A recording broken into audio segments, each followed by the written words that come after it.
যত অনৈক্য অসন্তোষ বাড়বে আওয়ামী লীগের জন্য ততই ভালো হবে। শেখ মুজিবুর রহমান সাহেবের ছবি, ওই যে আপনি বলছেন ওই ছবি তাহলে প্রথম দিন শপথ নেওয়ার সময় আপনাদের চোখে পড়ে নেই? অনেক উপদেষ্টাদের মাথার উপরে যে ছবি আছে সেগুলো আপনাদের চোখে পড়ে নেই? এটা কিন্তু লেখালেখি হয়েছে, অনেকেই কথা বলেছে, তখন আপনারা কেন কেউ বঙ্গভবনে গিয়ে সরান নাই? দেখুন, আমাদের সংবিধান অনুযায়ী 4 ক খুব সম্ভবত প্রধানমন্ত্রী এবং বঙ্গ শেখ মুজিবুর রহমানের ছবি প্রত্যেকটা অফিস আদালতে রাখবার কথা বলা হয়েছে। বিএনপির মহাসচিব মির্জা ফখরুল ইসলাম আলমগীর আওয়ামী লীগও তার ব্যাপারে কথা বলতে 10 বার চিন্তা করে বলতো, কারণ তিনি এতটাই স্বচ্ছ ইমেজের, এতটাই প্রাজ্ঞ, এতটাই বিজ্ঞ, এতটাই সিজন পলিটিশিয়ান। তাকে নিয়েও আমরা দেখলাম ছাত্রদের এক ধরনের ট্রলিং, তার কোনো বক্তব্য নিয়ে। দেখেন যে অনৈক্য এবং অসন্তোষ এগুলো কিন্তু বাড়তেই থাকবে। আপনি যত এ ধরনের ভুলভাল পদক্ষেপ নেবেন ততই অনৈক্য বাড়বে, অসন্তোষ বাড়বে, এবং যত অনৈক্য অসন্তোষ বাড়বে আওয়ামী লীগের জন্য ততই ভালো হবে। আরেকটা কথা বলে শেষ করি, আওয়ামী লীগকে বাংলাদেশের রাজনীতিতে মানে আজকে একটা কথা বলছিল না হাসনা, যে তারা ফাঁসির দড়ির দিকে এগোচ্ছে, কথাটা একটা বেসিক ভুল আছে। ফাঁসির দড়ি প্রথমে আসলে বিএনপি, জামাত এবং নূর যেটা বলছিলেন তাদের দল এবং অন্যান্য যারা সাকি ভাই আছেন, অন্যান্য যে রাজনৈতিক দলগুলো আছে তাদের যে নেতারা আছে তাদের গলায় আগে পড়বে, ছাত্রদেরটা অনেক পরে আসবে। আমাদের এ সময়ের যে কোনো ভুল, যে কোনো অনৈক্য, যে কোনো হোঁচট খাওয়ার পুরো সুবিধাটা কিন্তু আওয়ামী লীগ সরকার মানে আওয়ামী লীগ পাবে দল হিসেবে, এবং আওয়ামী লীগ যদি কখনো পুনর্বাসিত হয় বাংলাদেশে, তার দায়ভার কিন্তু অন্য রাজনৈতিক দল এবং যারা এখন সরকারে আছে এবং যারা সমন্বয়ক ছাত্র কেউই এড়াতে পারে না। হ্যাঁ, ছাত্র জনতার একটা অভ্যুত্থানের ফসল হচ্ছে 5ই অগস্টের পরে আমরা যে সরকারটি পেলাম সেটি। বৈষম্য তো শুরু হলো, অনৈক্য তো শুরু হলো, রাজনৈতিক দলগুলোর ব্যাপারে আমরা তুচ্ছ তাচ্ছিল্য করে কথা বলা শুরু করলাম। বিএনপির মহাসচিব মির্জা ফখরুল ইসলাম আলমগীর আওয়ামী লীগও তার ব্যাপারে কথা বলতে 10 বার চিন্তা করে বলতো, কারণ তিনি এতটাই স্বচ্ছ ইমেজের, এতটাই প্রাজ্ঞ, এতটাই বিজ্ঞ, এতটাই সিজন পলিটিশিয়ান। তাকে নিয়েও আমরা দেখলাম ছাত্রদের এক ধরনের ট্রলিং, তার কোনো বক্তব্য নিয়ে। দেখলাম মির্জা আব্বাস, যার অবদান বিএনপিতে অনস্বীকার্য, তাকে নিয়েও কথা হচ্ছে। বাবু গয়েশ্বর চন্দ্র রায়, ওনারা প্রত্যেকেই তো লেজেন্ডারি পলিটিশিয়ান, ওনাদেরকে নিয়ে বাচ্চা বাচ্চা ছেলেরা কমেন্ট করছে। বিএনপির অ্যাক্টিং চেয়ারম্যান জনাব তারেক রহমানকে নিয়েও কথা হচ্ছে। সো এগুলো না আসলে অনৈক্য বা বিভক্তিকে উস্কে দেয়, এবং অনেকে হয়তো ভাবতে পারেন যে এই অনৈক্য থেকে আমি হয়তো কিছুটা লাভবান হব। আমি বলি কেউ লাভবান হবে না, জাতি ক্ষতিগ্রস্ত হবে। আর যদি কেউ কিছু লাভবান হয় সেটা আওয়ামী লীগ হবে। দেখুন, এই মুহূর্তে আপনি আমাকে বলেন মোস্তফা সরওয়ার ফারুকীকে সংস্কৃতি বিষয়ক উপদেষ্টা করার দরকার কি ছিল? আমি যদি প্রশ্ন করি, এটা কি আমাদের সাংস্কৃতিক অঙ্গন সংস্কার করার সময়? আপনি বলেন না ভাই, মানুষের মাথায় কি এখন সংস্কৃতি নিয়ে কোনো ভাবনা আছে? মানে এই মুহূর্তে এটা কোনো রকম কোনো সংকটে আছে? এটা তো 5 বছরের নির্বাচিত সরকার নয়, এটা একটি অন্তর্বর্তীকালীন সরকার, যারা একটি নির্বাচিত সরকারের হাতে ক্ষমতা হস্তান্তর করবে। এখানে আপনার সংস্কৃতি মন্ত্রণালয় ছিল ডক্টর আসিফ নজরুলের আন্ডারে, ভালোই ছিল, কেন এটাকে ফারুকীর আন্ডারে আনলেন? এবং আপনি একটা দরজা উন্মুক্ত করলেন যেটাতে নানান রকম বিতর্ক তৈরি হলো এবং চলতে থাকলো। এভাবেই তো অনৈক্য তৈরি হয়, যেটা নূর ভাই বলছিলেন যে জাতীয় সরকার কেন করা হলো না শুরুতে। তাহলে তো আজকে যে বিভক্তি হচ্ছে সেটা হয়তো কিছুটা এড়ানো যেত, কিছুটা ঠেকানো যেত। হচ্ছে আজকে হাসনাত যে কথাটি লিখলেন যে রাজনীতিবিদরা এক হয়ে যাচ্ছে, ফাঁসির মঞ্চে আমরা এগিয়ে যাচ্ছি, তার মানে কি? এক ধরনের অনৈক্যের সুর, তাই না? এক ধরনের বিচ্ছিন্নতার সুর, এক ধরনের অবিশ্বাসের সুর। সো এই জায়গাগুলো যত দিন যাবে তত বাড়বে। আপনি দেখতে পাচ্ছেন বাংলাদেশে আরো নানান রকম আইন শৃঙ্খলা পরিস্থিতির অবস্থা খারাপ, দ্রব্যমূল্য মানুষের হাতের নাগালে নেই, মানুষ ভীষণ রকম সাফার করছে, গার্মেন্ট ইন্ডাস্ট্রিগুলোতে অস্থিরতা। এগুলোর দিকে আমরা যদি ফোকাস না করে এখন ছবি কার রইলো বা পড়লো সেদিকে, হ্যাঁ সেটা কারো কারো সেন্টিমেন্টে নিশ্চয়ই লাগতে পারে, সেন্টিমেন্টে আঘাত করতেই পারে, সুতরাং তাদের সেই সেন্টিমেন্টের প্রতিও আমরা শ্রদ্ধা জানাই, এবং সে কারণেই কিন্তু রুহুল কবির রিজভী সাহেব তিনি ক্ষমাও চেয়েছেন, দুঃখ প্রকাশ করেছেন। এরপর আমার মনে হয় এটা নিয়ে আর আলোচনা করার কিছু নেই। বা আলোচনা হয়েছে যে শেখ মুজিবুর রহমান সাহেবের ছবি, ওই যে আপনি বলছেন ওই ছবি তাহলে প্রথম দিন শপথ নেওয়ার সময় আপনাদের চোখে পড়ে নেই? অনেক উপদেষ্টাদের মাথার উপরে যে ছবি আছে সেগুলো আপনাদের চোখে পড়ে নেই? এটা কিন্তু লেখালেখি হয়েছে, অনেকেই কথা বলেছে, তখন আপনারা কেন কেউ বঙ্গভবনে গিয়ে সরান নাই? এবং কিছু ক্ষেত্রে ম্যাচিউরড কিছু কাজ করতে হবে, টেকনিক্যালি ডিল করতে হবে। একজন উপদেষ্টার কাজ না ওই ছবি সরানো। ছবি সরানো অনেক লোক আছে, এই সমস্ত ঘটনা তৈরি করে আরো পরিস্থিতি ঘোলাটে তৈরি করে কিংবা একটা অস্বাভাবিক মানে ঘটনার নজির স্থাপন করা, এইগুলো আমরা চাই না। এখন দেশের যে সংকট, এই সংকট থেকে উত্তরণের জন্য আমাদের রিফর্ম অ্যান্ড রেকনসিলিয়েশনের দিকে এগিয়ে যেতে হবে। আমরা যদি ওই আগের মতোই বিভক্তি বিভাজনের দিকে থাকি, অমুকে দল ক্ষমতায় থাকতে আমার 5টা লোককে মারছে, তাদের এখন 60টা লোককে মারা হবে, অমুকের ব্যবসা প্রতিষ্ঠান দখল করছে, আমার এখন নতুন করে ব্যবসা প্রতিষ্ঠান দখল করতে হবে, টাকা পয়সা বানাতে হবে। এখন একদিকে যেমন বিপ্লবের কথা আমরা বলছি, আরেকদিকে তো আবার আমরা একটা নব্য দখলদারি, চাঁদাবাজি, এই চিত্রও তো দেখছি, মামলাবাজি। এই রুমিন ফারহানা আপা টকশোতে অনেক বলেছে, আমি বলেছি, রাজপথে আমরা বলেছি যে গায়েবী মামলা দেওয়া হচ্ছে, ঘটনার সাথে সংশ্লিষ্ট নয়, তারা জানে না। এটা হাসিনার আমলে বলেছে, আবার সেই গায়েবী মামলা তো এখনো চলছে। আজকে আইন উপদেষ্টা বলেছেন ঢাকায় শুধু 350 গায়েবী মামলা। হ্যাঁ, তাহলে এখন কথা হচ্ছে যে এই গায়েবী মামলা যারা দিয়েছে, আপনি কি তাদের বিরুদ্ধে ব্যবস্থা নেবেন? ব্যবস্থা নিতে যাবেন, দেখবেন যে তারপরে বিভিন্ন ধরনের রেকমেন্ডেশন আসবে। তো তাহলে এগুলো কারা করছেন?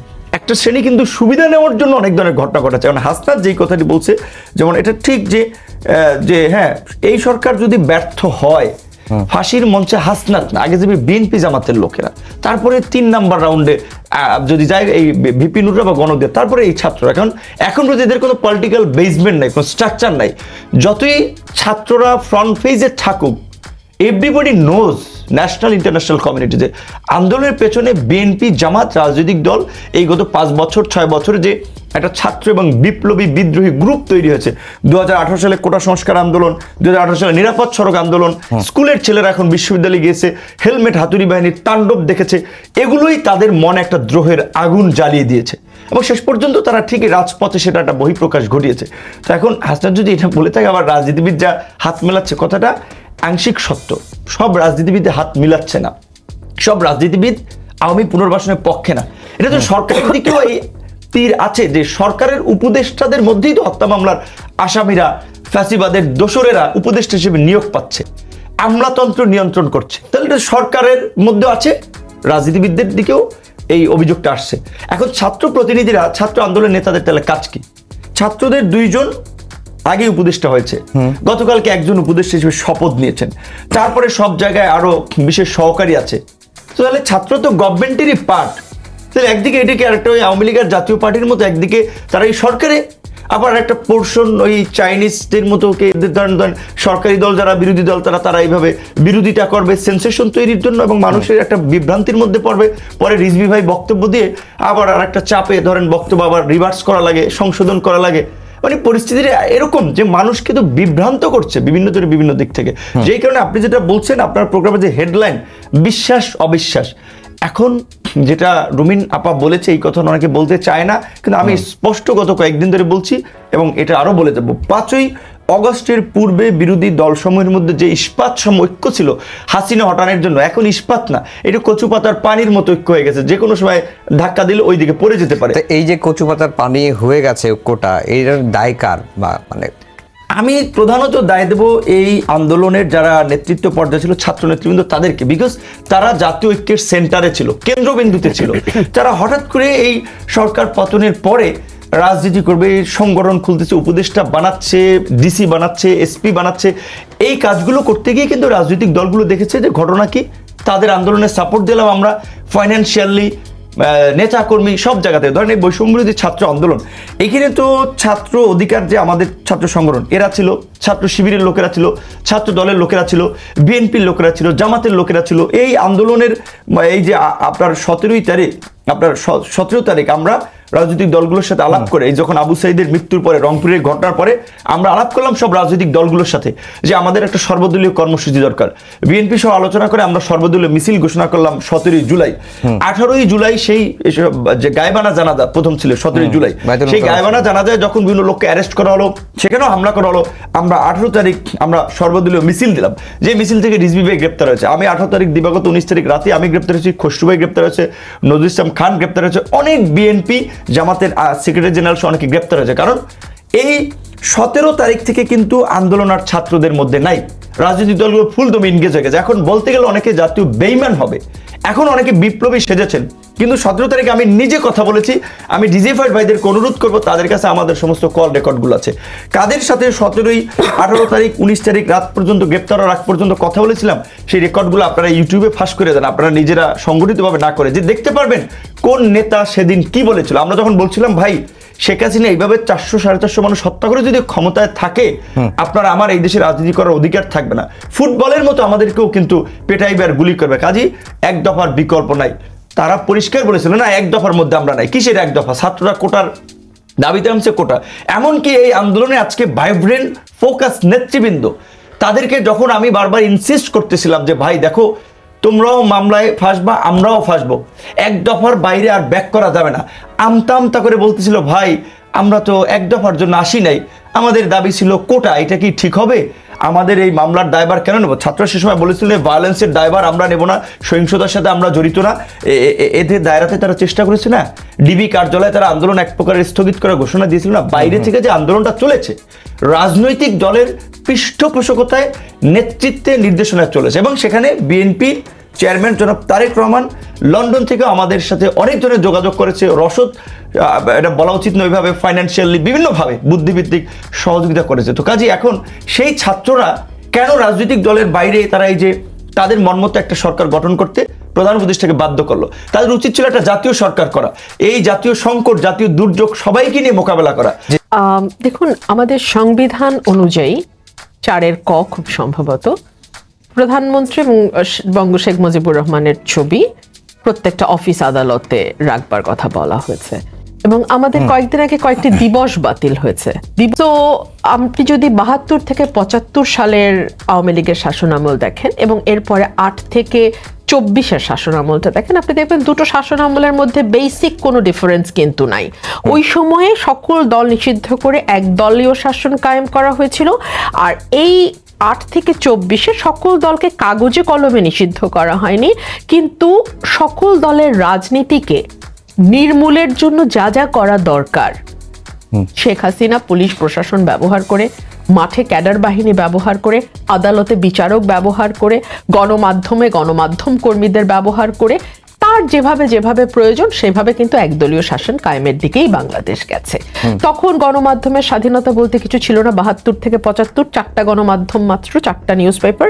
এখন হয়তো বলতে পারেন অনেকগুলো প্রাইভেট টেলিভিশন চ্যানেল, কিন্তু ধরেন 71 বা অনেকে আপনাদের কথাও বলেন ওই সময়ে যে ভূমিকা পালন করা হয়েছে, প্রাইভেট টেলিভিশন চ্যানেলগুলো যে ভূমিকা পালন করা হয়েছে, যেটার মানে মানুষের যে ক্ষোভ, রাগ, দুঃখ, সেটা 5 তারিখে আমরা দেখেছি যে মিডিয়া আক্রমণ হয়েছে, মিডিয়া ভাঙচুর হয়েছে।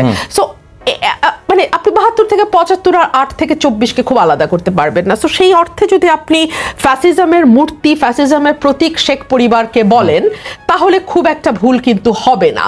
5 তারিখে যেই উঁচু মূর্তি প্রাইম মিনিস্টার অফিসের অপর সাইডে ছিল, উল্টো দিকে ছিল, সেই মূর্তিটাকে ক্রেন দিয়ে টেনে হিচড়ে শাবল কোদাল দিয়ে ভাঙা হয়েছে। 32 নম্বরের বাড়ি ভাঙা হয়েছে। তারপরে আপনি আওয়ামী লীগের অফিস আগুন দেওয়া হয়েছে। মজার ব্যাপারটা দেখেন, মানুষ কিন্তু ভুল করেনি, জনতা কখনো ভুল করে না। জনতা কিন্তু আপামর আওয়ামী লীগের যারা 3য়, 4র্থ, 5ম শ্রেণীর কর্মী বা সমর্থক, তাদের উপরে কিন্তু সেভাবে বা তাদের বাড়িঘরে সেভাবে আক্রমণ হয়নি। তারা কিন্তু ফ্যাসিজমের প্রতীক যেই জায়গাগুলো, সেগুলোকে আইডেন্টিফাই করতে পেরেছে। এখন এটা কতটা আপনার লফুল বা কতটা আইনগতভাবে বৈধ সেই আলাপে আমি যাব না এই কারণেই যে একটা অভ্যুত্থানের পরপর বা একটা বিপ্লবের পরপর আপনি আর যাই আশা করেন নিশ্চয়ই সবকিছু আইন মেনে হবে, এটা আপনি আশা করেন না। এবং বাংলাদেশে কার্যত 5 থেকে 8 তারিখ কোনো পুলিশই ছিল না। সো এই সময় আরো অনেক ভয়াবহ ঘটনা ঘটতে পারতো, যার কিছুই ঘটে নাই। তো বাংলাদেশের মানুষ কিন্তু সেই জায়গাতেও ক্রেডিট ক্লেম করতে পারে, সেই জায়গাতেও তারা সাধুবাদ পাওয়ার যোগ্য। তো যাই হোক, যে প্রশ্নটি আপনি করছিলেন যে ফ্যাসিজমের প্রতীক কিনা, নিশ্চয়ই ফ্যাসিজমের প্রতীক। কেন প্রতীক? প্রতীক এই কারণেই যে তারা বারবারই চেষ্টা করেছে একটা গোষ্ঠী ভিত্তিক, দলীয় এবং পরিবার ভিত্তিক টু সাম এক্সটেন্ট শাসন ব্যবস্থা কায়েম করা। শেখ মুজিব যতটা না পেরেছেন, তার কন্যা তার চেয়ে এগিয়েছেন আরো শতভাগ বেশি। তিনি আরো অনেক সফলভাবে শেখ পরিবারের লতায় পাতায়, নামের আগে পরে শেখ থাকলেই হয়, তিনি অ্যাকোমোডেট করেছেন। এমনকি এমনও হয়েছে, মজার বিষয়, যিনি শেখ পরিবারের সদস্য নন, রক্তের সম্পর্ক নাই, কিন্তু নামের আগে শেখ লাগিয়েছেন। For example Sheikh Abdul Hai Bachchu. কি মজা, কেন আমি বলছি নামের আগে শেখ লাগিয়েছেন? কারণ আওয়ামী লীগের লোকজন পরে বলেছে যে তার নামের আগে শেখ ছিল না, এখন তিনি নতুন করে শেখ ব্যবহার করছেন। এবং এই শেখ ব্যবহার করার ফজিলত কতটুকু, যেটা আব্দুল হাই বাচ্চু যখন ব্যাংক লোপাট করে টাকা বিদেশে পাচার করতে সক্ষম হয়েছেন, তখনই বোঝা গেছে শেখ নামের ফজিলত কতটুকু। সো আপনি বলতেই পারেন যে ফ্যাসিজমের প্রতীক বলেন, দুঃশাসনের প্রতীক বলেন, বাংলাদেশে গণতন্ত্র হত্যার প্রতীক বলেন, কিন্তু আপা সেটা সেগুলোর প্রতীক তারা। বঙ্গভবনে থাকলে কি সমস্যা, না থাকলে কি সমস্যা? এটা আপনি বলতেই পারেন। এখানে আমি আসলে যেটা মনে করি, আমাদের সামনে এখন অনেক সমস্যা। আমাদের নির্বাচন কবে হবে আমরা জানি না। যে ঐক্য নিয়ে যাত্রা শুরু হয়েছিল, সেই ঐক্যে ফাটল দেখা দিয়েছে। কারণ আজকে আপনি আপনার হেডলাইনই করেছেন ঐক্য অনৈক্য। দেখেন, অর্থাৎ বিশ্বাস অবিশ্বাস, অর্থাৎ অবিশ্বাসও কিন্তু একটু একটু করে দানা বাঁধছে, অনৈক্য